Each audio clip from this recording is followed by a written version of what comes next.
శరీరానుసారులు శరీరం మీద మనస్సు ఉంచుతారు, ఆత్మానుసారులు ఆత్మీయమైన విషయాల మీద మనస్సు ఉంచుతారు. ఆత్మ సంబంధమైన విషయాలు శరీర సంబంధం బూతుల్లాగా అర్థమవుతాయి. అవి వాళ్ళకి అర్థమవుతాం, వాటిని వాళ్ళు గ్రహించలేరు. ఆత్మ సంబంధమైనటువంటి విషయాలు వాళ్ళకి గణితాలు.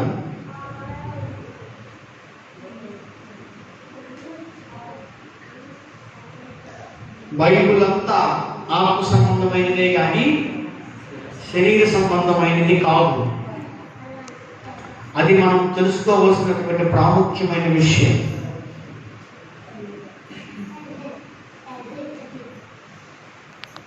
భూమి మీద ఉన్నవన్నీ ఒకరోజు నాశనం అయిపోతాయి, ఏమీ ఉండవు. ఎందుకంటే ఇవన్నీ ప్రకృతి సంబంధమైనవి, ఆత్మీయమైనవే నిలుస్తాయి. మన శరీరం కూడా భూ సంబంధమైనదే, ఎందుకంటే ఇది భూమిలో నుండే వచ్చింది కాబట్టి ఇది భూమిలోనే కలిసిపోక తప్పదు. కానీ మనలో ఉన్నటువంటి ఆత్మ ఉందే, అది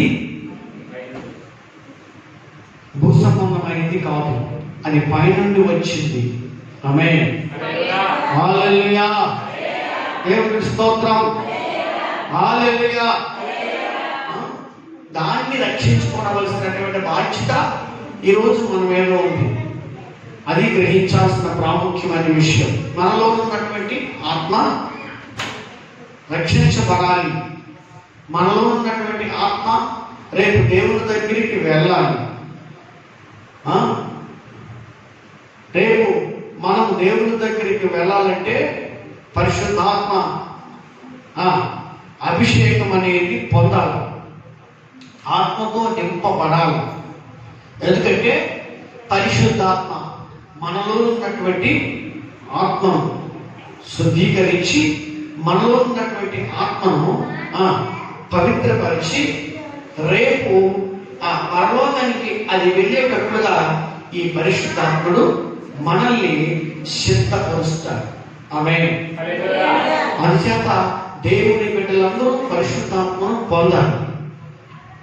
పరిశుద్ధాత్మను పొందిన వారే ఆత్మ సంబంధులు, ఆత్మ లేని వారు శరీర సంబంధులు, ప్రకృతి సంబంధులు. ఇది ప్రాముఖ్యమైనటువంటి విషయం. సరే, మంచిది. ఇప్పుడు దేవుని యొక్క వాక్యంలోకి వెళ్దాం. హెజ్కేలు గ్రంథం 47వ అధ్యాయము. హెజ్కేలు గ్రంథము 47 1వ వచనం నుండి. అతని మందిరపు గుమ్మమునకు నన్ను తోడుకొని వచ్చాను. మందిరపు తూర్పు ముఖంగా ఉండెను. నేను చూడగా మందిరపు గడప కింద నుండి నీరు ఉనికి తూర్పుగా పారుచుండెను. ఆ నీరు బలిపీఠమునకు దక్షిణముగా మందిరపు కుడి ప్రక్కను క్రింద నుండి పారుచుండెను. పిమ్మట ఆయన ఉత్తరపు గుమ్మపు మార్గంగా నన్ను నడిపించి చుట్టూ తిప్పి తూర్పునకు పోవు దారిని బయట గుమ్మమునకు తోడుకొని వచ్చాను. నేను చూడగా అతని గుమ్మపు కుడి ప్రక్క నీళ్లు ఉడికి పారుచుండెను. ఆ మనుషుడు కనుగోలు చేత పట్టుకొని తూర్పు మార్గంలో బయలుదేరి 1000 మూరలు కొలిచి ఆ నేలకుండా నన్ను నడిపింపగా నీళ్లు చీలమండలవుతుండేను. ఆయన మరి 1000 మూరలు కొలిచి నేలకుండా నన్ను నడిపింపగా నీళ్లు మోకాళ్ళవుతుండేను. ఇంకా ఆయన 1000 మూరలు కలిసి నేలకుండా నన్ను నడిపింపగా నీళ్లు మొదలవుతుండేను. ఆయన ఇంకొక 1000 మూరలు కనుక నీళ్లు మిక్కిలి దొరుకుతాయి. నేను దాటలేనంత నది కనపడేను. చాలు. దేవునికి మహిమ కలుగును గాక. హల్లెలూయా. హల్లెలూయా. దేవునికి స్తోత్రం. హెజ్కేలు గ్రంథం 47వ అధ్యాయంలో ఉన్నటువంటి మాటలను ఇప్పుడు మనం ధ్యానం చేసుకుంటున్నాం. జాగ్రత్తగా నేను చెప్పిన విషయాలు వినండి. ఇందులో ఈ వాక్యం భాగంలో ఆత్మ సంబంధమైనటువంటి విషయాలు కొన్ని ఉన్నాయి, వాటిని మీకు చెప్తాను.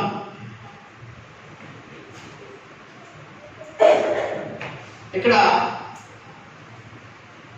హెజ్కేలు కనబడుతున్నాడు. హెజ్కేలు తర్వాత దేవుని యొక్క దూత, ఆయన పరిశుద్ధాత్మకు సాదృశ్యంగా ఉన్నాడు. అంటే పరిశుద్ధాత్ముడు హెచ్కేల్ని ఎక్కడికి తీసుకెళ్ళాడంటే ఒక మందిరం దగ్గరికి తీసుకుని వెళ్ళాడు. ఆ మందిరము తూర్పు ముఖముగా కనిపించింది. ఇంకా ఆయన చూసినప్పుడు నీళ్లు ఉబికి తూర్పుగా పారుతున్నాయి. ఇవన్నీ పరిశుద్ధాత్ముడు ఆయనకు చూపిస్తున్నాడు. ఇదంతా అయిన తర్వాత ఆయన్ని ఎవరిని హెచ్కేల్ని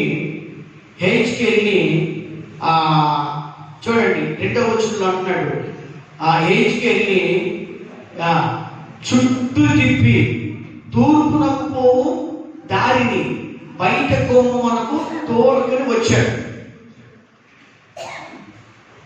అప్పుడు హెచ్కేల్ చూసినప్పుడు అక్కడ గుమ్మపు కుడి ప్రక్కన నీళ్లు ఉబికి పారుతున్నాయి.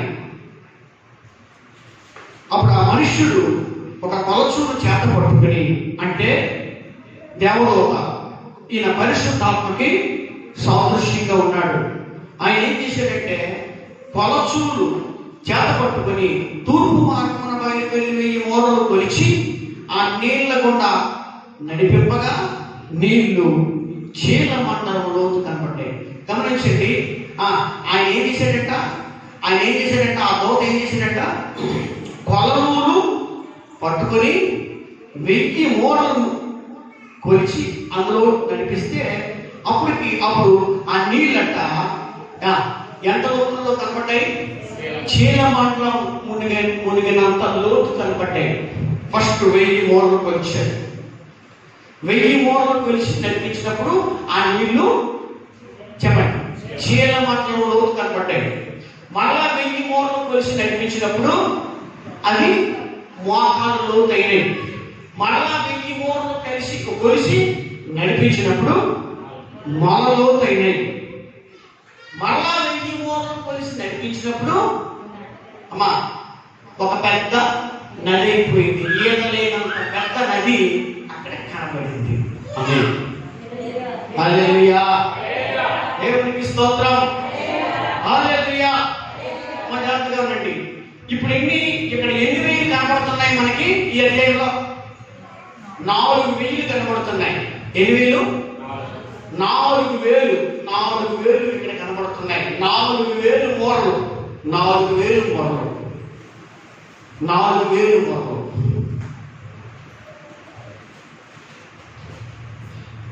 ఈ 4,000 మూరలు 4,000 సంవత్సరాలకు సాదృశ్యంగా ఉంది. జాగ్రత్తగా ఉండండి. 8,000 4,000 మూరలు 4,000 సంవత్సరాలకు సాదృశ్యంగా ఉంది. ఒక మూర ఒక సంవత్సరం. 4,000 మూరలు కదా, 4,000 సంవత్సరాలు. ఆమేన్.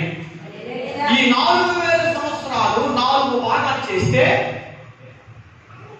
ఒకటి ఆదాము నుండి హానోకు వరకు ఒక 1000 సంవత్సరాలు. బాగా అర్థమవుతున్నాయేమో. ఆదాము నుండి హానోకు వరకు 1000 సంవత్సరాలు. హానోకు నుండి అబ్రాము వరకు 1000 సంవత్సరాలు. అబ్రాము నుండి సొలొమోను వరకు 1000 సంవత్సరాలు. సొలొమోను నుండి యేసుక్రీస్తు వచ్చినంత వరకు 1000 సంవత్సరాలు. ఇప్పుడు అర్థమైందా అమ్మా? అర్థమైందా?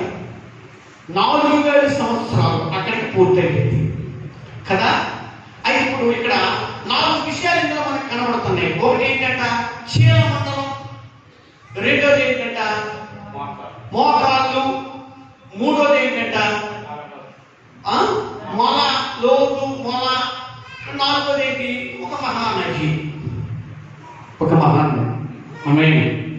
హల్లెలూయా. అంటే ఇప్పుడు ఈ మొదటి విషయం మనం ఆలోచిస్తే, ఏది చీల మండలంలో మనం ఆలోచిస్తే హానోకు మన మనసులోకి వస్తాడు. హానోకు మన మనసులోకి వస్తాడు. ఇప్పుడు హానోకు గురించి బైబిల్లో ఏం రాసిందో తెలుసా? ఒకసారి చూడండి, ఆది కాండము 6వ అధ్యాయము.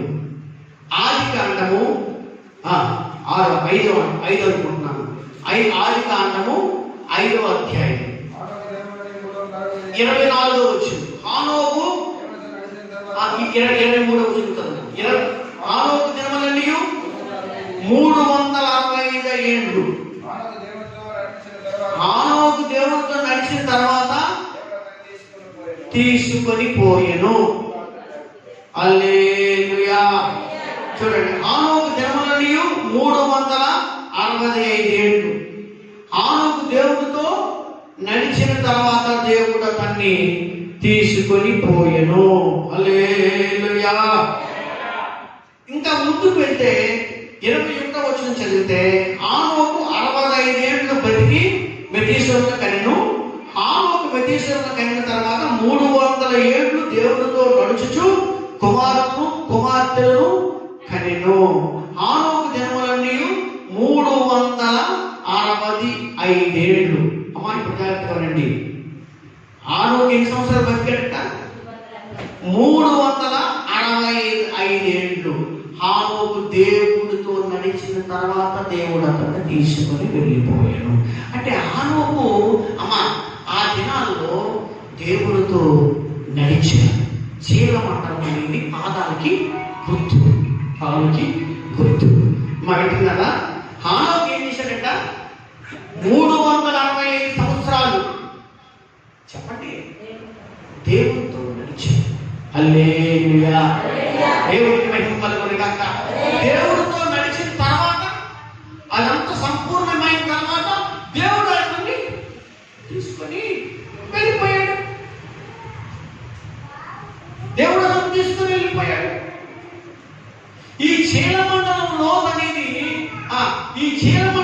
అనేది ఇది ఏంటంటే పాదాలకు సాదృశ్యం లేక కాళ్ళకు సాదృశ్యం.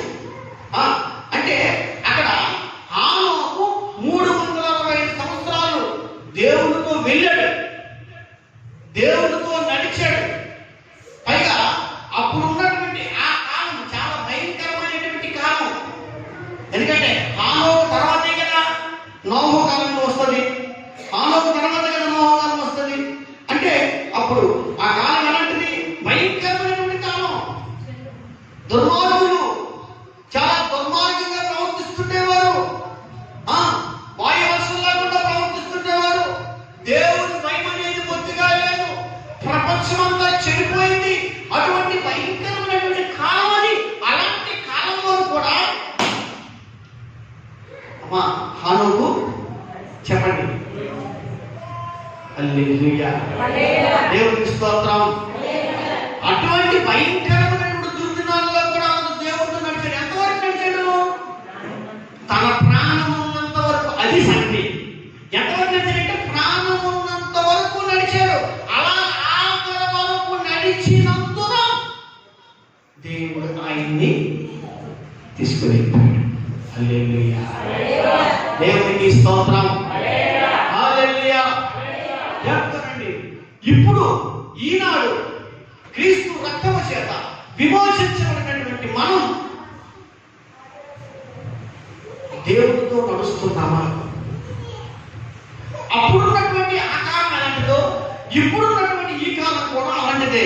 ఇటువంటి భయంకరమైనటువంటి ఈ దుర్దినాలలో దేవుడితో మనం నడుస్తున్నామా? అది మనం ఆలోచించాల్సినటువంటి విషయం. అయితే ఈనాటికి ఎంతవరకు? కొన్నాళ్ళ? ఒక 5 సంవత్సరాల? ఒక 10 సంవత్సరాల? ఎంతవరకు నడవాలి? ఆయన 365 సంవత్సరాలు బతికాడు. మనం 70 80 బతుకుతాం ఏమో, అది కూడా గ్యారెంటీ లేదు. అవునా? బతికినంత కాలము చెప్పండి, బ్రతికినంత కాలము ఎవరితో నడవాలమ్మా? హల్లెలూయా. దేవునికి స్తోత్రం. దేవుడితో నడవాలి. ఆయన అడుగులో అడుగేసుకుంటూ మరి వెళ్ళాలి. ఆయన ముందు నడిపించాలి. ఆయన వెనుక మనం వెళ్ళాలి. హల్లెలూయా. దేవునికి స్తోత్రం. పరిస్థితులు ఎలా ఉన్నప్పటికీ కూడా నువ్వు ఆయన వెనకాతలే వెళ్ళాలి, ఆయనే వెంబడించాలా, ఆయనతోనే నడవాలి నువ్వు. ఎందుకు ఏంటి ఈ నటక? ఈ నటక దేవుడితో నడుచుట అన్నటువంటి విషయం దేవుడికి సూచనగా ఉంది అని అంటే ఇది విశ్వాసానికి సూచన. నటక అనేది ఏంటమ్మా? విశ్వాసానికి సూచన. నీవు దేవుడితో నడుస్తున్నావంటే దాని అర్థం ఏంటి? విశ్వాసంలో స్థిరంగా ఉన్నావు. నీవు దేవుడితో వెళ్తున్నావంటే దాని అర్థం ఏంటి? విశ్వాసంలో స్థిరంగా ఉన్నావు. అది దాని భావం. విశ్వాసంలో స్థిరంగా ఉండాలి. నీ విశ్వాసం నిష్కలంకమైనదిగా ఉండాలి. నీ విశ్వాసం మనుషుల మీద ఆధారపడేదిగా ఉండకూడదు. నీ విశ్వాసం పూర్తిగా దేవుని మీద ఆధారపడేదిగా ఉండాలా. పూర్తిగా ఆయన్నే నమ్మాలా. ఆయన వైపే చూడాలి. ఆయన వైపే చూడాలా. నీ కళ్ళు ఎప్పుడు ఆయన వైపే చూడాలా. భూసంబంధమైనటువంటి వాటి మీద ఎప్పుడు కూడా మనం దృష్టి పెట్టకూడదు. నీవు క్రీస్తుతో కూడా లేకపోయినటువంటి వ్యక్తి అయితే పైన ఉన్న వాటిని వెతుకో. నీ కళ్ళు ఎప్పుడు పైకే ఉండాలా.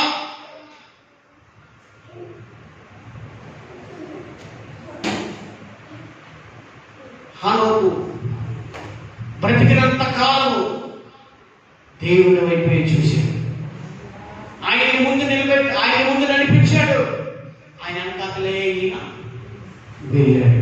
హల్లెలూయా, దేవునికి స్తోత్రం. ఇంకా మీకు మళ్ళా చెప్తున్నాను, మనము ఆయన వెనకాతల వెళ్తే, ఆయన ముందు నడిపించి ఆయన వెనకాతల మనం వెళ్తే అంటే ఆయన వైపు మనం చూస్తూ విశ్వాసంలో స్థిరంగా ఉంటే మన కాలు జారడానికి ఆస్కారాలు అనేవి ఉండవు.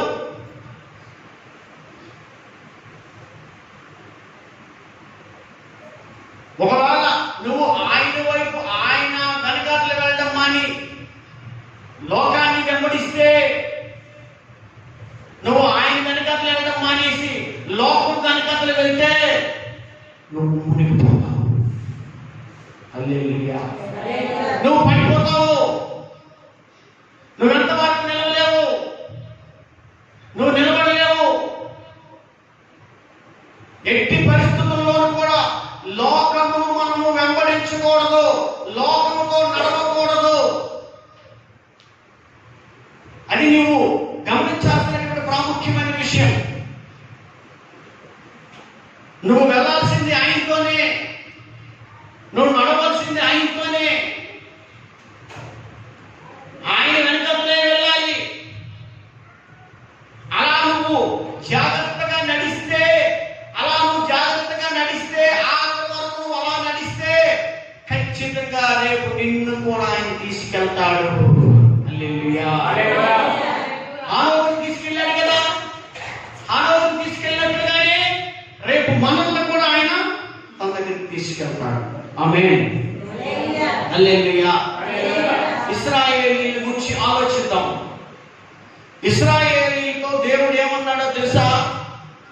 నేను మిమ్మును పాలు తేనెలు ప్రవహించే దేశంలో ప్రవేశపెడతాను. ఆ దేశంలో మీకు ఏ లోటు ఉండదు. ఆ దేశాన్ని మీకు స్వాస్థ్యంగా ఇస్తాను అని అన్నాడు. అందుచేత ఆ వాగ్దానాన్ని నెరవేర్చడానికి దేవుడు మోసేని పంపించాడు. అవునా? ఐగుప్తు దేశానికి మోసేని పంపించాడు. అక్కడ మోసే ద్వారా అద్భుతాలు చేశాడు, ఆశ్చర్య కార్యాలు చేశాడు. ఆ తర్వాత ఆ ప్రజలందరినీ ఐగుప్తు నుండి విడిపించాడు. ఆమేన్. ఇప్పుడు ఈ ప్రజలందరూ ఎవరికి వెళ్ళాలా చెప్పండి? ఎందుకంటే దేవుడు మోసేని పంపించాడు వాళ్ళని రక్షించడానికి, వారిని ఐగుప్తు నుండి ఆయన కనాను దేశానికి నడిపించడానికి చేయడానికి మోషేని పంపించాడు. కాబట్టి ఇప్పుడు ఈ ప్రజలందరూ ఎవరిని వెంబడించాలా? మోషేని వెంబడించారు. ప్రారంభంలో అలాగే వెంబడించారు. మోషే ముందు వెళ్ళాడు కనుక్కొని, అవునా? మోషే ముందు నడిచాడు. వాళ్ళ వెనకతల ఆయన వెనకతల ఇశ్రాయేలీయులు వెళ్ళాడు. అలా కొంతకాలం అయిన తర్వాత మగనండి వారి మనస్సులు మరలా వెనక్కి తిరిగి దేవుడికి మహిమ కలుగును గాక. హల్లెలూయా. దేవుడికి స్తోత్రం.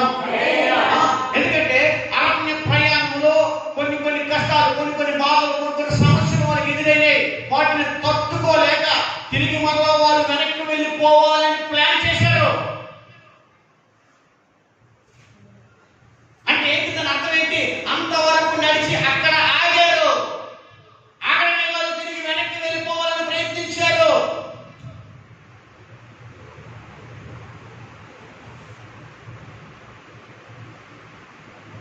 అందువలన నా ప్రియమైనటువంటి వారులారా, ఎంతో మంది ఇశ్రాయేలీయులు అరణ్యములోనే రాలిపోయారు. బయలుదేరినటువంటి ప్రజలందరూ గమ్యానికి చేరారా? చెప్పండి. అక్కడ బయలుదేరినటువంటి ప్రజలందరూ గమ్యానికి చేరారా?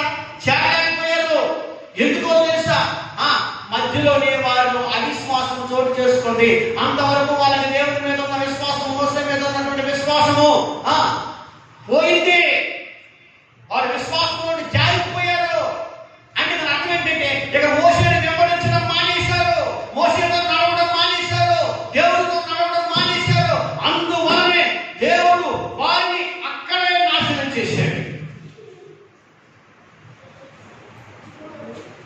వాళ్ళు ఆశించినట్టుగా తిరిగి ఐగుప్తుకు పంపించలేదు ఆయన, అక్కడే వాళ్ళు కనిపించాడు. దేవునికి మహిమ కలుగును గాక. హల్లెలూయా. దేవునికి స్తోత్రం. చెప్తానండి. అయితే అందరూ చచ్చిపోయారా? అందరూ చంపలేదు. ఎవరు చనిపోయారు? అవిశ్వాసమే అక్కడ చనిపోయారు. చూడండి ఒకసారి చూడండి. హెబ్రీయులకు రాసినటువంటి పత్రిక 4వ అధ్యాయము 3వ అధ్యాయము. హెబ్రీయులకు రాసిన పత్రిక 3వ అధ్యాయము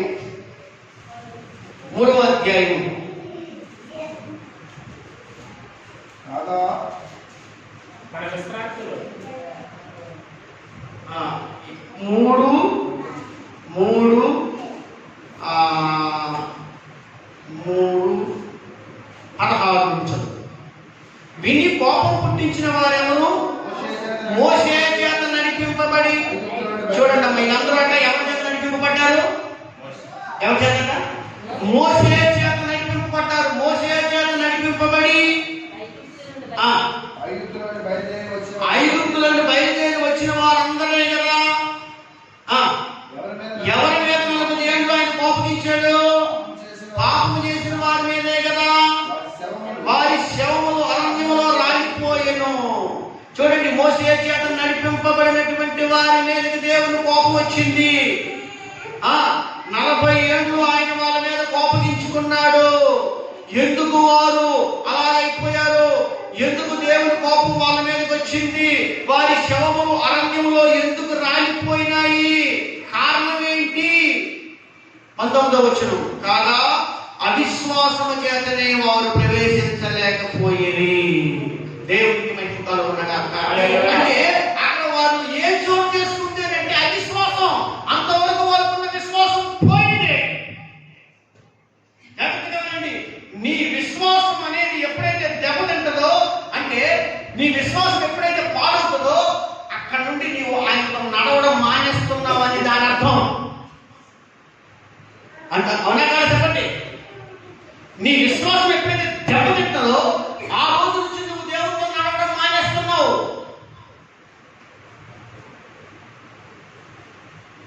నీలో ఎప్పుడైతే అవిశ్వాసం అనేది చోటు చేసుకుంటుందో ఆ రోజు నుంచి నువ్వు దేవుడితో నడవడం మానేస్తున్నావు. ఆ రోజు నుంచి నువ్వు లోకాన్ని వెంబడిస్తున్నావు. ఆ రోజు నుంచి నువ్వు లోకంతో నడుస్తున్నావు.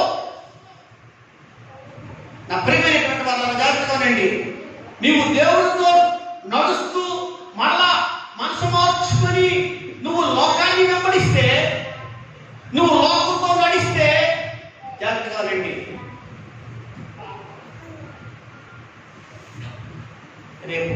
క్రీస్తు రాకడలో ఎంత పడతామనడానికి ఆధారం లేదు. ఇక్కడ దేవుని యొక్క ఉగ్రతకి మనం గురైపోతాము. అక్కడ ఇశ్రాయేలీయులు అరణ్యంలో దేవుని ఉగ్రతకు గురైపోయినట్టుగా ఇక్కడే మనం దేవుని ఉగ్రతకి గురైపోతాము. దేవునికి మహిమలు కలుగును. అది చేత నా ప్రియమైనటువంటి వారులారా, ఒకసారి ఆలోచించండి. మీరు దేవునితో నడుస్తున్నారా? అనగా మీ విశ్వాసాన్ని కాపాడుకుంటున్నారా? దేవుని వైపు చూస్తున్నారా? దేవుని మీద ఆధారపడుతున్నారా? దేవుడు చెప్పినటువంటి ప్రతి మాటకు లోపడుతున్నారా? ఆయన వెనకట్లే వెళ్తున్నారా? ఆగిపోయారా? ఈరోజు మీరు ఆలోచించాల్సినటువంటి ప్రాముఖ్యమైన విషయం ఇది.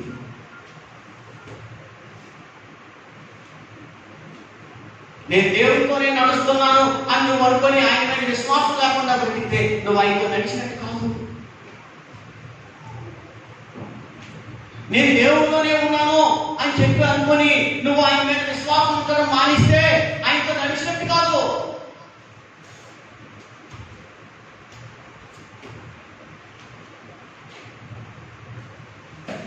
పరిపూర్ణమైన విశ్వాసం ఉండాలా, సంపూర్ణమైనటువంటి విశ్వాసం ఉండాలా. అలాంటి విశ్వాసం అనేది నీలోని ఎప్పుడైతే కనబడుతుందో, మా చెప్తానండి, ఎప్పుడైతే కనబడుతుందో నీ అడుగు జారదు. కొంతమంది కాళ్ళట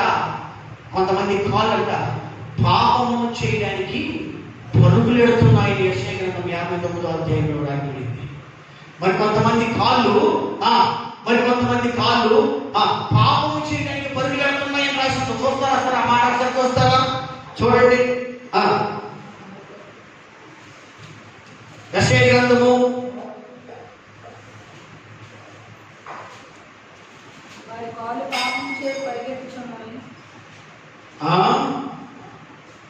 యెషయా గ్రంథము చూడండి, అది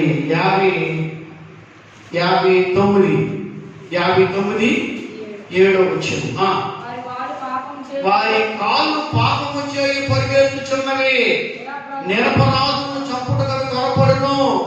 వారి తలంపులు పాపహేతుకమైన తలంపులు, పాడును నాశనమును వారి త్రోవలలో ఉన్నవి. వారి కాళ్ళు దేవుని వైపు పరిగెత్తడం లేదు, వాళ్ళ కాళ్ళు దేవునితో వెళ్ళడం లేదు, వారు దేవునితో నడిచిన వారు కాదు. వారు పాపము చేయడానికి పరుగులెడుతున్నారు, ఈ లోకాన్ని వెంబడిస్తున్నారు. ఒకవేళ అటువంటి జాబితాలో మనం కూడా ఉన్నామేమో. ఈ మధ్యాహ్న కాల సమయంలో ఆలోచించాల్సినటువంటి విషయం ఇది. హల్లెలూయా, హల్లెలూయా, దేవునికి స్తోత్రం. పరిస్థితులు ఎలా ఉన్నప్పటికీ కూడా నువ్వు ఆయన వైపే చూడాలి. ఈ ఇంకోసారి చెప్తున్నాను, ఆయనతో నడుస్తున్నప్పుడు, అనగా ఆయన మీద విశ్వాసం ఉంచినప్పుడు అనేకమైన కష్టాలు, బాధలు, శ్రమలు, సమస్యలన్నీ వస్తాయి. వీటన్నింటిని తట్టుకొని నువ్వు ఆయన వైపే చూడాలి. ఆయనతో నడవడం అంటే అంత తేలికైన సంగతి కాదు. ఆయన వెనకాతలు వెళ్ళడం అనేది అంత తేలికైన సంగతి కాదు. ఈ పాపిష్టి లోకంలో ఆయన మీద విశ్వాసం ఉంచడం అనేది అంత తేలికైనటువంటి సంగతి కాదు.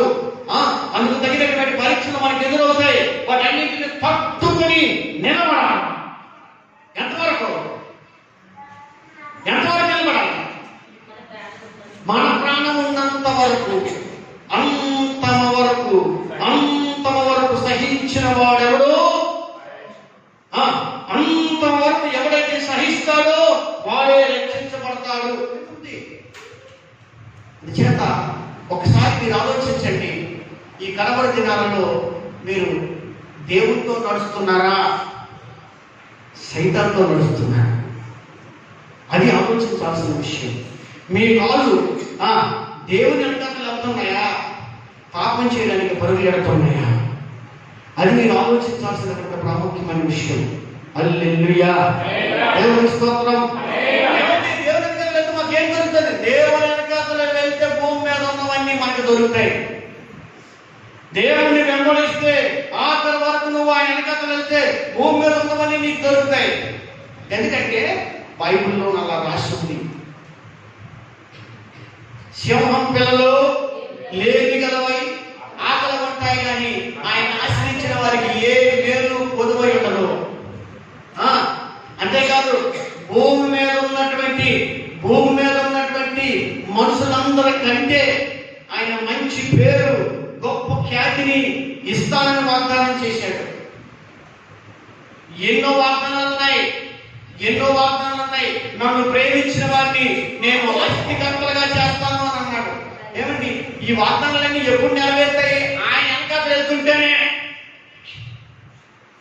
నువ్వు ఆయన వెనకాల వెళ్తుంటేనే, ఆయన వైపు నువ్వు చూస్తూ ఉంటేనే వాగ్దానాలన్నీ నెరవేరుతాయి భూమి మీద.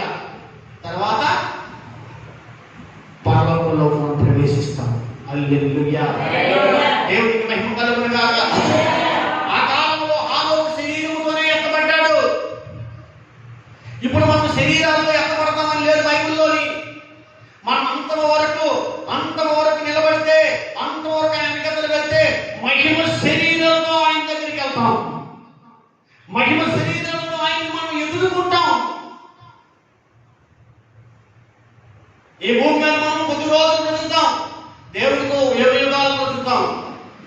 నిన్న బాబు చెప్పినట్లుగా ఆదివారం దేవుడి సన్నిధికి వస్తేనే ఇంత ఆనందమైతే, దేవుడి సన్నిధిలో కూర్చుంటేనే ఇంత ఆనందమైతే, దేవుడి సన్నిధిలో కూర్చున్న మాటలు వింటేనే ఇంత ఆనందమైతే, అరే ఆ పరలోకంలో ఇంకా ఎంత ఆనందమో, ఆ దేవుడిని చూసినప్పుడు ఇంకెంత ఆనందమో, ఆ దూతను చూసినప్పుడు ఇంకెంత ఆనందమో ఒకసారి ఊహించండి.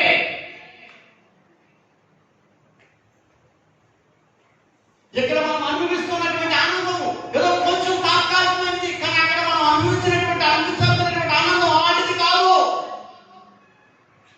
దేవునికి మహిమ కలుగునుగా.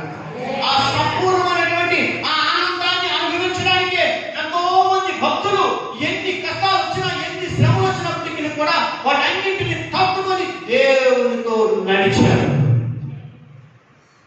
హల్లెలూయా. సరే ఆలోచించండి. నడిచి బంగారానికి ప్రయత్నించకండి. మళ్ళా మనకి తిరిగి చూడకండి. చాలా మంది ఆయన వెనకాల వెళ్ళడం మానేశారు. చాలా మంది ఆయన వెంబడించడం మానేశారు. ప్రియమైన వాళ్ళ ఒకసారి ఆలోచించండి. వాళ్ళందరూ కూడా నరకానికి సిద్ధపడుతున్నారు అన్నటువంటి వాస్తవాన్ని మీరు గ్రహించండి. ఎంతో మంది రక్షించబడి, ఎంతో మంది మారు మనసు పొంది రక్షించబడి కొంతకాలం నడిచి తర్వాత నాటక ఆపేశారు. ఆయనతో వెళ్ళడం మానేశారు, వదిలేశారు. అంటే ఏంటి తన అర్థం? వదిలేయడం అంటే తన అర్థం ఏంటి? వారు మరలా లోకంలోకి వెళ్ళిపోయి విగ్రహారాధన చేసుకుంటున్నారని కాదు. లోకంతో రాజీ పడిపోయారు, లోకాన్ని ప్రేమిస్తున్నారు, దేవుని ప్రేమించడం మానుకున్నారు, ఆదివారం గుడికి రావడం మానుకున్నారు, దేవుని వాక్యానికి లోపడటం మానుకున్నారు. ఇష్టానుసారంగా వాళ్ళు బ్రతుకుతున్నారు, శరీరానుసారంగా ప్రవర్తిస్తున్నారు. మేము క్రైస్తవులు అని చెప్పుకుంటున్నారు, లోకంతో నడుస్తున్నారు. ఇవాళ నువ్వు కూడా అటువంటి జాబితాలో ఉన్నావేమో. ఈ మధ్యాహ్న కాల సమయంలో ఆలోచించు. ఇక్కడ మా కూటికి లోటు కాకుండా హాయిగా సాగిపోతుంది కదా అని చెప్పేసి నువ్వు ఇదే గొప్ప ఆశీర్వాదం అనుకోకు. ఇదే గొప్ప ఆశీర్వాదం అనుకో, సంబరపడిపోవద్దు. నా యేసయ్య చెప్తున్నాడు, ఒకరి కైని విస్తరించిన చేత అది వాని జీవమునకు మూలము కాదు. ఇవాళ నీకు ఏ లోటు లేకుండా హాయిగా సంతోషంగా బతికిసినంత మాత్రాన దేవుడు పరలోకం వెళ్ళిపోతామని లేదు. ఆఖరి వరకు ఆయనతో నడిచిన వాడే, ఆఖరి వరకు ఆయన వెంబడించిన వాడే పరలోకానికి వెళ్తాడని బైబిల్ చెప్తుంది. దేవునికి మహిమ కలుగును. చీల మండలం లోతు అనేది ఇది ఏంటంట? దేవునితో నడుచుట అన్నదానికి సాదృశ్యం, లేక దేవుని మీద పరిపూర్ణమైన విశ్వాసం ఉంచుట అన్నదానికి సాదృశ్యం. ఇప్పుడు రెండో విషయం ఏంటంట? ఫస్ట్ ఏంటి అమ్మా? చీలమండలంలో అది అయిపోయింది. ఇప్పుడు రెండోది ఏంటంట మోకాలు. ఆమేన్. మోకాలు. హానోకు తర్వాత హానోకు నుండి అబ్రాహాం వరకు 1000 సంవత్సరాలు అని చెప్పాడు కదా. ఇప్పుడు మోకాలు. ఈ మోకాలు అనేది ప్రార్థనకు సాదృశ్యం. చెప్పండి దేనికంట? ప్రార్థనకు సాదృశ్యం. అబ్రహాము ప్రార్థనాపరుడు. అబ్రహాం ఎక్కువగా మోకాళ్ళ మీదే బతికాడు. హానోకు దేవుడితో నడిచాడు. అబ్రహాము కూడా దేవుడితో నడిచినాడే కానీ ఆయన ఎక్కువ ప్రార్థనలో గడిపాడు. అమ్మా, ఆయన ప్రార్థనాపరుడు.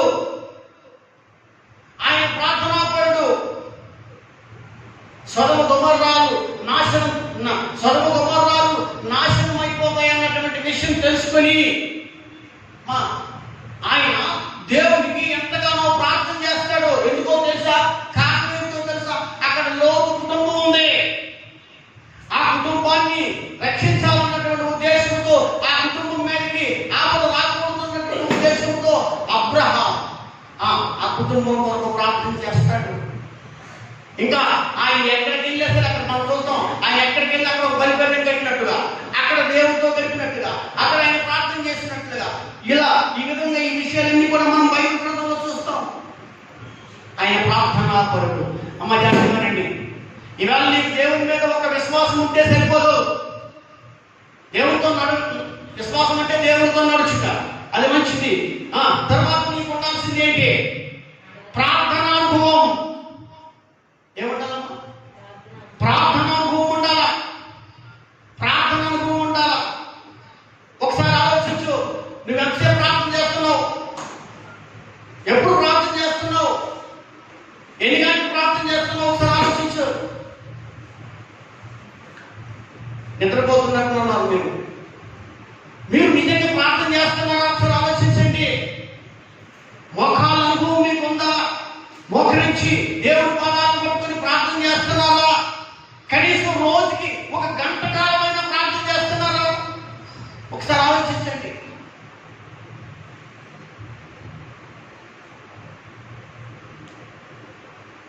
దేవుని బిడ్డలు ప్రార్థనలోనే ఎక్కువ సమయం గడపాలి. నువ్వెంత ప్రార్థన చేస్తే నీకు అంత బలం. ఎందుకు ప్రార్థన చేయాలి? నువ్వు ప్రార్థన చేయడానికి గల కారణం ఏంటి? నువ్వు ప్రార్థన చేయకపోతే నీకు ఏం జరుగుతుంది? ఈ విషయాలు కూడా నువ్వు తెలుసుకోవాలి. నువ్వు కానీ ప్రార్థన చేయకపోతే ఖచ్చితంగా పాపంలో పడిపోతావు.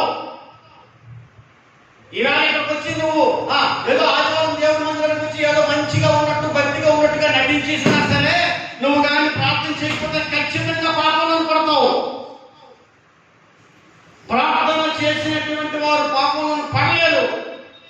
ఎక్కువ సమయం ప్రార్థనలో గడిపినటువంటి వారు పాపంలో పడలేరు. ఇది నిజం.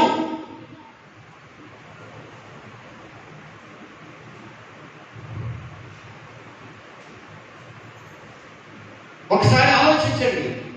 ఒక సందర్భంలో నా యేసయ్య సముద్రం మీద నడిచాడా? సముద్రం మీద నడిచాడు. అది చూసినటువంటి పేతురు అన్నాడు, ప్రభువా, నేను కూడా నీటిలాగే నడవగలను అని అంటే నడు అన్నాడు.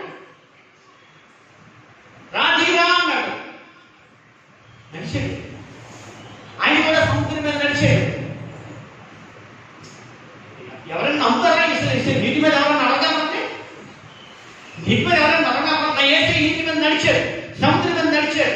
పేతురు చూశాడు, ప్రభువా, నేను కూడా నీటిలాగా నడవగలనంటే దిగులు అన్నాడు. దిప్పాడు. ఆయన కూడా దిగిపోతే కాలు దిగి పెట్టి వెళ్ళిపోతానే నడిచేస్తున్నాడు. కొంచెం దూరం వెళ్ళాడు, మునిగిపోయాడు. అమ్మాయి మరి నా యేసయ్య సముద్రం మీదే ఉన్నాడు, సముద్రం మీద నడిచాడు. ఆయన ఏమైనా మునిగిపోయాడా? చెప్పండి. ఈయన నడిచాడు కానీ మునిగిపోయాడు. ఆయన మునగలేదు. ఏంటి అసలు కారణం? ఆయన మునగలేదు, ఈయన మునిగిపోయాడు. ఎందుకంటే ఆయనలో ప్రార్థనా శక్తి అప్పటికి లేదు. అతను ప్రార్థనాపరుడు కాడు. ఆయన శరీరంలో ఇంకా పాపం అనేది దాక్కుని ఉంది. ఆయన శరీరంలో పాపం అనేది ఇంకా దాక్కుని ఉంది.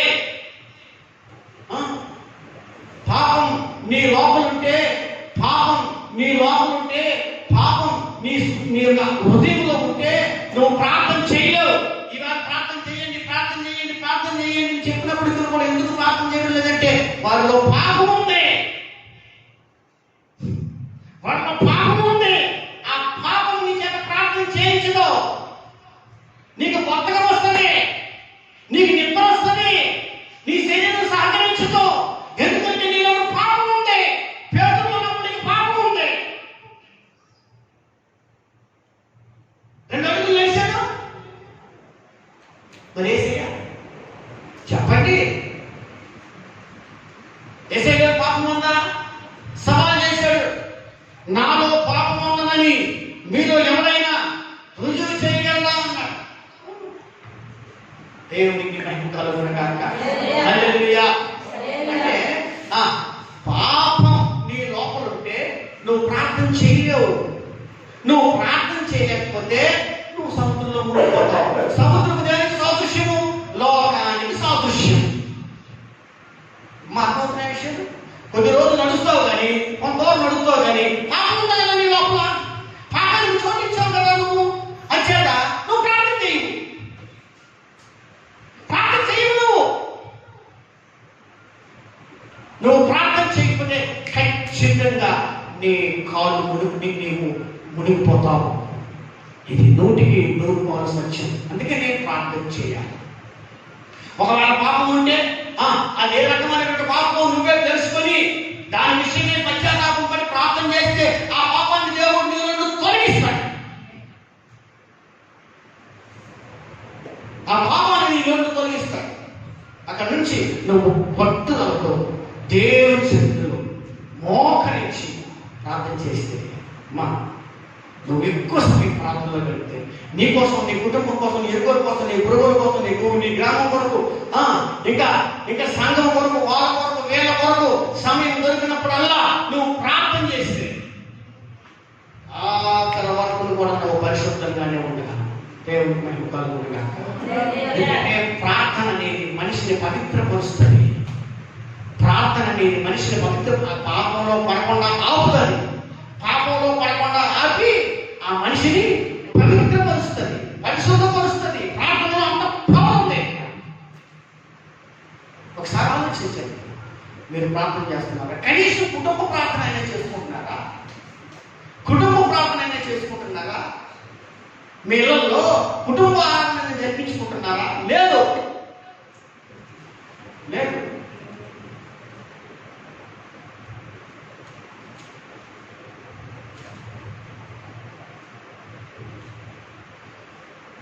నీవు దేవునితో నడుస్తున్న వ్యక్తివైతే, నిజంగా నీకు దేవుని మీద విశ్వాసం అనేది ఉంటే ప్రార్థన చేయకుండా ఉండలేదు. ఇవాళ నువ్వు ప్రార్థన చేయకపోవడానికి గల కారణమే అవిశ్వాసం. అదే మెయిన్. అంటే నువ్వు ఆయనతో నడవడం లేదు. నువ్వు ఆయనతో నడిస్తే ప్రార్థన చేస్తావు. ఇది 100% సత్యం. ఫస్ట్ ఆయనతో నడవాలి, అది విశ్వాసం. రెండోది ఏంటంట? ప్రార్థన. నాకు విశ్వాసం ఉంది, ప్రార్థన చేయకపోతే పర్వాలేదు అన్నట్టు అనుకుంటావా? అది కుదరదు. విశ్వాసం ఉన్నప్పుడు ప్రార్థన చెయ్యాలా. నువ్వు ఆయనతో నడుస్తున్నప్పుడు ప్రార్థన చెయ్యాలా. నేను ఇందాకే చెప్పాను, ఆయనతో నడుస్తున్నప్పుడు కొన్ని కష్టాలు వస్తాయి, ఆయనతో నడుస్తున్నప్పుడు కొన్ని శోధనలు వస్తాయి. ఎందుకంటే ఆయనతో నడవడం అంత తేలికైన సంగతి కాదు. ఇప్పుడు ఆ కష్టాల్లో నుండి, ఆ శోధనలో నుండి బయటపడాలంటే ప్రార్థన చెయ్యాలా.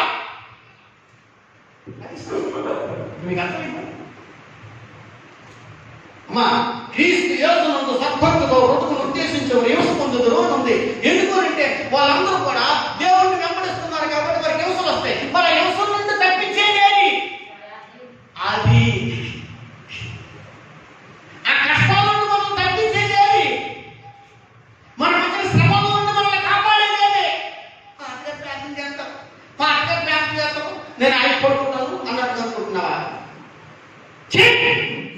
ఇటువంటి దౌర్భాగ్య విశ్వాసం మీద ఉండకూడదు.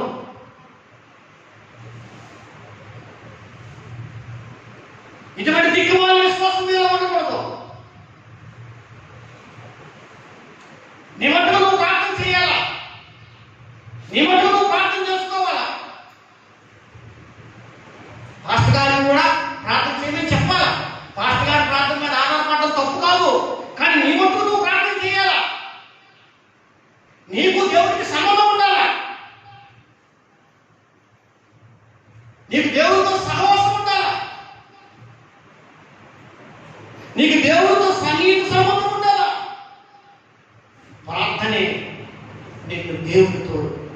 ప్రార్థన చేస్తారు. మీకు తెలుసా, బైబిల్లో క్లియర్గా ఉంది. ఆయనకు మొర్ర పెట్టు వారికి అందరికీ ఆయన సమీపముగా ఉండును అని ఉంది. అంటే ఏంటి? మనం ప్రార్థన చేసినప్పుడు అలా ఎక్కడ ఉంటాడా? దగ్గరగా ఉంటాడు. నువ్వు ప్రార్థన చేయకపోతే నువ్వు ప్రార్థన చేస్తే నీకు దగ్గరగా ఉంటాడు. నువ్వు ప్రార్థన చేయకపోతే ఎక్కడికో పోతాడు. ఆయన నీ దగ్గర ఉండడం ఉండడయ్యా. కాబట్టి ఈరోజు ఈ మధ్యాహ్నకాల సమయంలో ఆలోచించండి. ఈ ప్రార్థన అనుభవం అనేది, మోకాళ్ళ అనుభవం అనేది మనకుందా? ఉందా? రండి, మీకు ప్రార్థించడం నేర్పుతాను. నేను శుక్రవారం పూట ఉపవాసం ఉండి రండి. ఉపవాసం నుండి వస్తే ఓ 2 గంటల కాలం అందరం కలిసి ప్రార్థన చేద్దాం. రండి, ఆ రోజు మీరు ప్రార్థన నేర్చుకుంటారు. రాదు ఆదివారం వెళ్తున్నాం కదా, చాలులే ఆదివారం వెళ్తున్నాం కదా, అలా కుడుక్కుంటారు, మాట్లాడుతున్నాం, సరిపోతులే అన్నట్టుగా అనుకుంటున్నాం. అది చాలు. నీకు దేవుని మీద విశ్వాసం ఒక్కటుంటే సరిపోదు, ప్రార్థన అనుభవం కూడా ఉండాలి.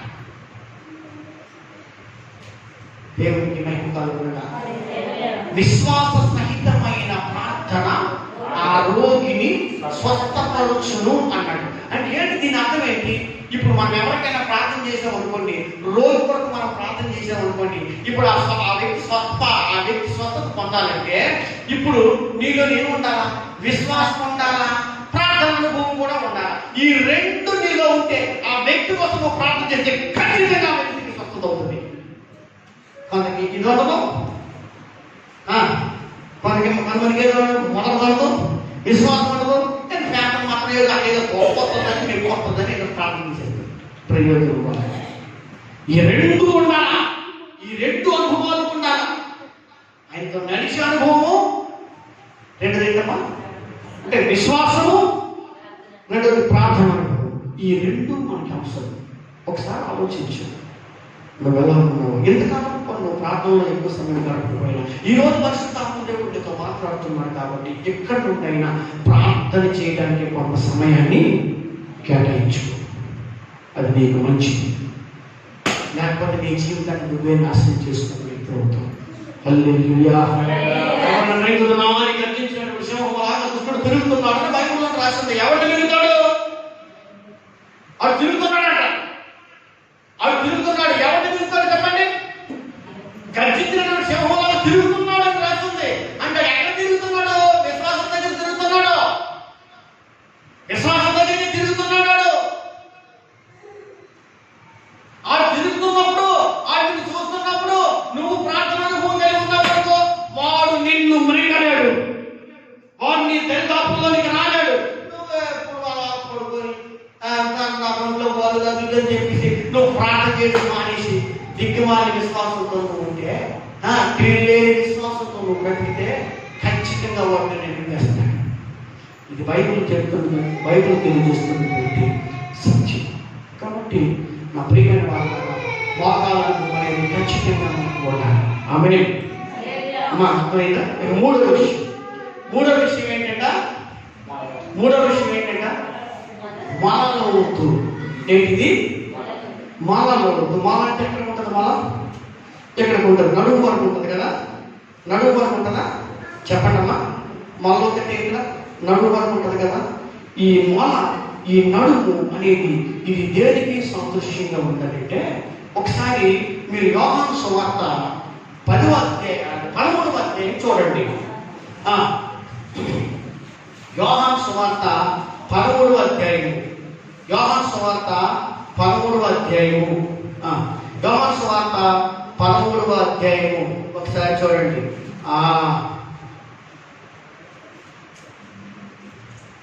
3వ వచనం. తండ్రి తన చేతికి సమస్తమును అప్పగించిననియు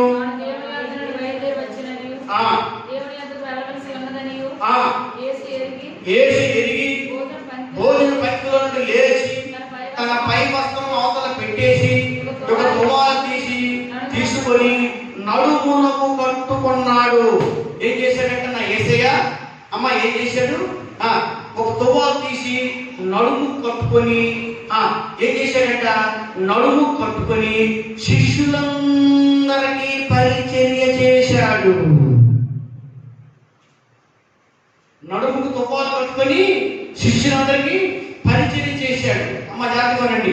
అంటే ఏంటి ఈ నడుము అంటే ఏంటి? దీని అర్థం ఏంటంటే పరిచర్య చేసే అనుభవం. ఏముండాలా చెప్పండి? పరిచర్య చేసే అనుభవం ఉండాలా దేవుని బిడ్డలకి. ఈ పరిచర్య అనే అనుభవం అనేది ఉంటే అది నీకెంతో మేలు. ఆయన దేవుడు, ఆయన సర్వశక్తి కలిగినటువంటి దేవుడు. అలాంటి దేవుడు ఈ భూమి మీదకి వచ్చి ఎంతగానో తగ్గించుకున్నాడు, ఎంతగానో తగ్గించుకున్నాడు. ఈ రోజు ఎందుకు నువ్వు పరిచయం చేయడం లేదంటే హెచ్చించుకునే మనసు నీకుంది, కర్మం నీలో ఉంది. నేను వెళ్ళాలంటే, నేను అక్కడికి వెళ్ళాలంటే, నేను అక్కడికి వెళ్ళి పని చేయడం అంటే, నేను అక్కడికి వెళ్ళి చర్చించుకోవడం అంటే, నేను అక్కడికి వెళ్ళి చర్చించుకోవడం అంటే చూసిన ఏమనుకుంటారు? చూసిన ఏమనుకుంటారు? అరే ఏంటి ఇంత గొప్ప ఏంటి కూడా అక్కడికి వెళ్ళి సేవ చేస్తున్నాడేంటి అన్నట్టు అనుకుంటారేమో అన్న భావన నీలో ఉందంటే నువ్వు గర్విష్టివి, నీలో గర్వం ఉంది. గర్విష్ఠులు దేవునికి సేవ చేయలేరు, పరిచర్య చేయలేరు. నా యేసయ్య దేవుడు ఆయన పరిచర్య చేశాడు. ఆయన అంటాడు నేను పరిచర్య చేయడానికే వచ్చాను కానీ చెప్పండి పరిచర్య చేయించుకోవడానికి రాలేదన్నాడు. హల్లెలూయా. అటువంటి అనుభవం మనకుందా? ఒకసారి ఆలోచించండి. అరే వాళ్ళకి ఒకసారి నేను చర్చి దగ్గరికి వెళ్ళాలా, నేను వెళ్ళా చర్చికి అడగాల, నేను చర్చికి కొడవాలా, ఏదో ఒకటి చెయ్యాలా, దేవుడి కోసం నేను ఏదో ఒక పని చెయ్యాలా. ఒకసారి ఆలోచించండి. ఆనాడు భక్తులు అపొస్తలుల కాలంలో రక్షించబడినటువంటి భక్తులు అనగా విశ్వాసులు ఎంత పరిచయం చేశారో తెలుసా? ఎంత సేవ చేశారో తెలుసా? వాళ్ళ పనులు వారు చేసుకుని వాళ్ళు దేవునికి, దేవుని సేవకులకి, దేవుని మందిరాలకి పరిచయం చేసుకుంటూ వచ్చారు. వాళ్ళంతా కష్టజీవులు, వాళ్ళంతా కష్టజీవులు. నేను పేపర్ చేస్తాను కానీ ఏ పని చేయను అని అంటే అది కుదరదు. అనుభవం ఉండాలా, ఆ అనుభవం కూడా ఉండాలి. పరిచర్య చేసిన వారే గొప్పలు అవుతారు. మరలా మీకు నేను చెప్తున్నాను, పరిచర్య చేసిన వాళ్ళు గొప్పలు అవుతారు. మోషే దగ్గర యెహోషువ పరిచర్య చేశాడు, గొప్పోడు అయ్యాడు. అయ్యాడా లేదా చెప్పండి? అయ్యాడా?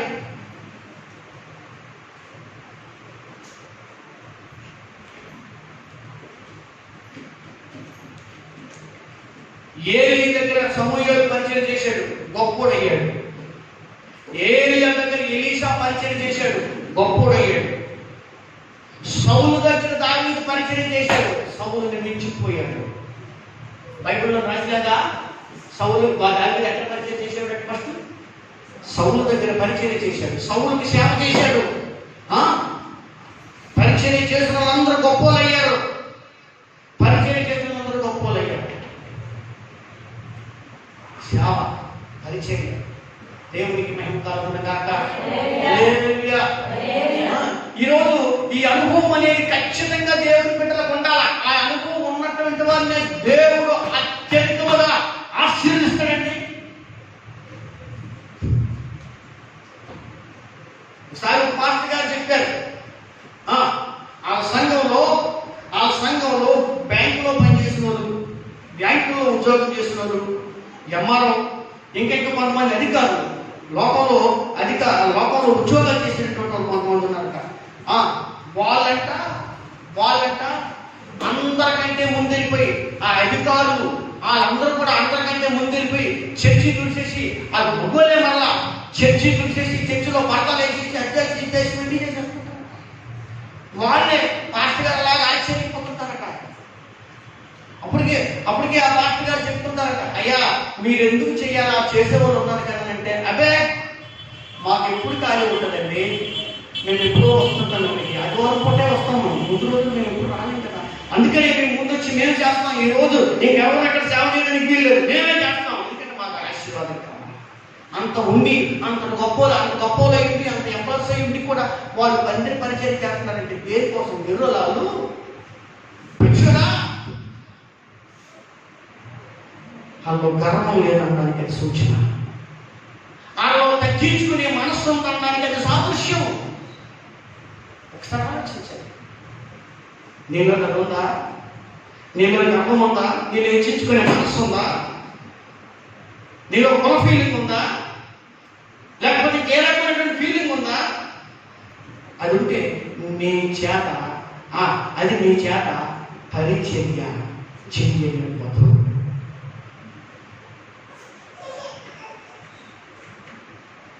పరిచర్య చేయాలి. ఏదో ఒక విధమైనటువంటి పరిచర్య నువ్వు చేసుకుంటూ రావాలి. చెయ్యాలి నువ్వు పరిచర్య. ఇంకా సువార్త పరిచర్య కూడా చేయాలి. కొంతమందికి సువార్త ప్రకటించాలి. వారిని ఒత్తిడి చేసి, వారిని బలవంతం చేసి ప్రభు దగ్గర తీసుకుంటాం. దేవునికి మహిమ కలుగుతుంది. అవసరమైతే వాళ్ళ కొరకు నువ్వు కొంత డబ్బు ఖర్చు పెట్టాలా. పరిచర్య చేసేటువంటి వాళ్ళ త్యాగం కూడా ఉంటుంది. పరిచర్య చేసే వాళ్ళలో దాతృత్వం అనేది కూడా ఉంటుంది. వాళ్ళు దారాలన్నీ ఇస్తూ మరి పరిచర్య చేస్తారు. కొంతమంది ఎవరు చెయ్యరు, కానీ పరిచర్య చేసే వాళ్ళు ఇచ్చే మనసు ఉంటుంది, పరిచర్య చేసే గుణం కూడా ఉంటుంది. ఒకసారి ఆలోచించండి. క్రీస్తు రక్తం చేత విమోచించబడినటువంటి నీలోని ఈ అనుభవం అనేది ఉందా?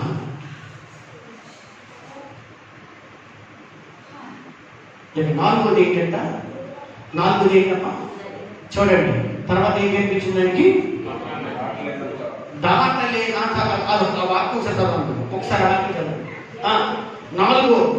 నాలుగోది దేవునికి మహిమ కలుగునుగాక. హల్లెలూయా.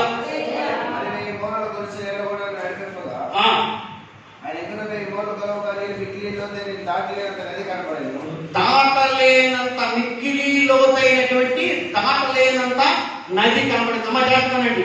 ఆ నది ఎవరు చెప్పండి? ఆ నది ఎవరు? నా ప్రభువు అయినటువంటి యేసుక్రీస్తు ఆ నది. ఎవరంట ఆ నది? ఎవరంట?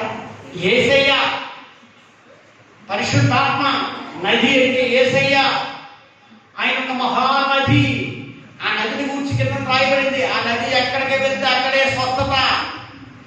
ఆయన ఎక్కడ అడుగు వెళ్తే అక్కడ స్వస్థత. ఆయన ఎవరి మీద చేతులు ఇస్తే వారికి స్వస్థత. ఇది వాస్తవం. ఇది ఆ మహానది అంటే యేసు ప్రభు. అంటే ఏంటంటే దీని అర్థం ఏంటంటే, దీని భావం ఏంటంటే, నువ్వు మొట్టమొదటిగా ఆయనతో నడిస్తే, రెండోదిగా నువ్వు ప్రార్థన అనుభవం కలిగి ఉంటే, మూడోదిగా నువ్వు సేవ పరిచర్య చేస్తే నువ్వు పరిపూర్ణత దిశలోకి వస్తావు. అంటే దాని అర్థం ఏంటంటే, ఈ మూడు అయిపోయిన తర్వాత నువ్వు నా యేసయ్యని ముఖాముఖిగా చూస్తావు. దాని అర్థం అది. ఈ మూడు అనుభవాలు ఎవరిలోనైతే ఉంటాయో వారు నా యేసయ్యని చూస్తారు. ఎందుకంటే అప్పుడు వారు సంపూర్ణతలోనికి వస్తారన్నమాట. పరిపూర్ణత దిశలోనికి నువ్వు వస్తున్నావు. ఒక మనిషి పరిపూర్ణ అయితేనే కానీ యేసయ్యని చూడలేడు. ఆమేన్. మా సంఘము పరిపూర్ణత దిశలోనికి ఎప్పుడైతే వస్తుందో అప్పుడు నా యేసయ్య వస్తాడు. ఎందుకంటే మనం రక్షించుకున్నాడు. అయినా ఎందుకు రక్షించుకున్నాడు చూడండి ఒకసారి. ఎఫెసీయులకు రాసినటువంటి పత్రిక, ఎఫెసీయులకు రాసినటువంటి పత్రిక 4వ అధ్యాయం. ఎఫెసీయులకు రాసిన పత్రిక 4వ అధ్యాయము చూడండి. మనమందరం 11వ వచనం చదువుతాం. మీరు చూడండి. మనమందరము విశ్వాస విషయంలోను దేవుని కుమారుని గురించిన జ్ఞానం విషయంలోను ఏకత్వం పొంది సంపూర్ణ పురుషుల వరకు. ఎప్పుడు నువ్వు సంపూర్ణ పురుషుడు అవుతావు? నువ్వు ఎప్పుడు పరిపూర్ణ అవుతావు? నువ్వు ఆయనతో నడిస్తే, నువ్వు ప్రార్థన అనుభవం కలిగి ఉంటే, నువ్వు పరిచర్య చేస్తే, ఒక దినాన్న నువ్వు సంపూర్ణలోనికి వస్తావు. నువ్వు సంపూర్ణ పురుషుల వరకు అనగా క్రీస్తు కలిగిన సంపూర్ణతకు సమానమైన సంపూర్ణత గలవారు మగు వరకు. ఎంత సంపూర్ణత ఉండాలంటే మనకి యేసుక్రీస్తు లాంటి సంపూర్ణత. ఆయన తండ్రితో నడిచాడు, ఆయన ప్రార్థనాపరుడు. ఎవరు? యేసు ప్రభువు గురించి చెప్తున్నాను. ఆయన తండ్రితోనే నడిచాడు, ఆయన ప్రార్థనాపరుడు, ఆయన పరిచర్య కూడా చేశాడు. సేమ్ నీవు కూడా ఆయనలాగే జీవిస్తే చెప్పండి అమ్మా, మనం కూడా సంపూర్ణం అవుతాం. అది ఎప్పుడైతే వస్తుందో, ఆ పరిపూర్ణతలోకి నువ్వు ఎప్పుడైతే వస్తావో అప్పుడు నా యేసయ్యను చూస్తావు. దేవునికి మహిమ కలుగును. హల్లెలూయా. అది కనబడెను అన్నాడు. అంటే దాని అర్థం ఏంటంటే నువ్వు యేసయ్యను చూస్తావు అని దాని అర్థం. ఎప్పుడైతే ఈ 3 అనుభవాలు కూడా నువ్వు ముందుకెళ్తావో, ఆ 4వ అనుభవం ఏంటంటే యేసయ్యను చూడటం. అమ్మా మీకు అర్థమైందా? ఆ 4వ అనుభవం ఏంటి? యేసయ్యను చూడటం. ఇప్పుడు మీరు ఆలోచించండి, నిజంగా మీరు ఆలోచించండి. రేపు నేను యేసయ్యను చూస్తాను అన్న నమ్మకం మీకుందా? నిద్రపోకండి, చెప్పండి, నేను ముగించేస్తాను. రేపు నేను నా కళ్ళతో యేసయ్యను చూస్తాను అన్నటువంటి నమ్మకం మీకుందా? నిజంగా ఆ నమ్మకం నేను చూస్తాను, ఈవేళ నేను మామూలుగా ఈవేళ చూస్తున్నాను కానీ ఏంటి ఆయన ఉన్నాడని నమ్ముతున్నాను కానీ ఆయన నేను చూడటం లేదు. రేపు నేను ముఖాముఖిగా చూస్తాను. పౌలు అంటాడు కదా, ఒక దగ్గర అంటాడు కదా, ఇప్పుడు మనం అర్థంలో చూసినట్లుగా చూస్తున్నాము కానీ ఒక దినాన ముఖాముఖిగా. అంటే ఏంటి? ఆయన గ్యారెంటీకి చెప్తున్నమాట. ఇప్పుడు అర్థంలో అంటే ఇప్పుడు ఆయన మనకు కనబడటం లేదు కానీ ఆయన కార్యాలు మనం చూస్తున్నాం. ఒక దినాన ముఖాముఖిగా చూస్తామని చెప్తున్నాడు ఆయన. నేను చూస్తాను అన్నటువంటి ఆ నిశ్చయత అనేది నీకుందా? ఆ నది కనబడెను. ఈ 3 అనుభవాల తర్వాత అది 4వ అనుభవం. ఈ 3 లేకపోతే నువ్వు యేసయ్యను చూడలేవు. అంటే దేవుని రాజ్యంలో ప్రవేశించవు. నా యేసయ్య రాకడలో నువ్వు ఎంత పడవో అంటే.